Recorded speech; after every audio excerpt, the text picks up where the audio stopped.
شباب فكوا شوي عن ابو العطاء عند عبد الرحمن. عبد الرحمن ما شاء الله صوتهم طيب. هذا بل ما يرجع الصوت ما شاء الله. انا ما عندي الا محفوظ والله ما ان شاء الله ما في محفوظ يعني ما حاولت اني اشغلنا بالصوت. اعطى محفوظ صوتك جميل. الله يجعلنا خير مما تقولون ويكتبنا لكم اللي فيه الخير ويجعل عملنا وياكم خالص لوجه الكريم. امين. فيها قصيده يمكن اغلب الشباب بتسمعها، قصيده رجال وامرأته. الرجال قال قصيده، المرأة قالت قصيده لزوجها يوم تغرب عنهم، وقام الرجال وجارها وارسل لها قصيده في نفس طبعا في الماضي. اي نعم. يقول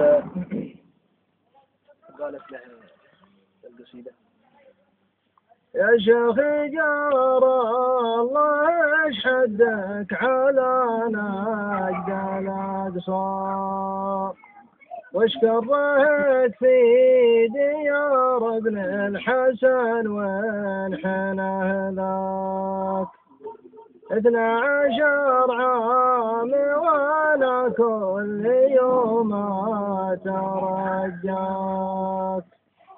حتى موزع بريد الطايرة بالنيابة، هجم علي واخذ مفتاح قلبي هربه، ما نسمع الا جناح الطايرة يا هبيده، يا لا لا ما نسمع الا جناح الطايرة يا هبيده.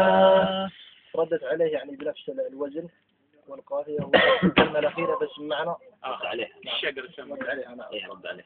قال: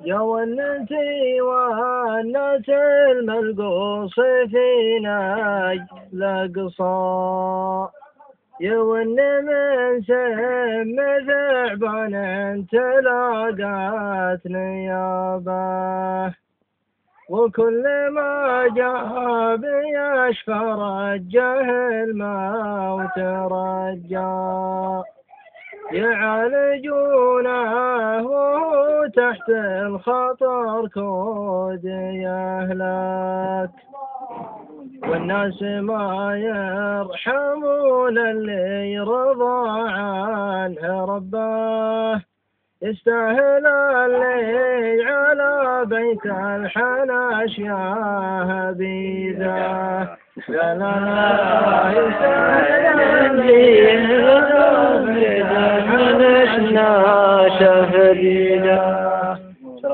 سلامت.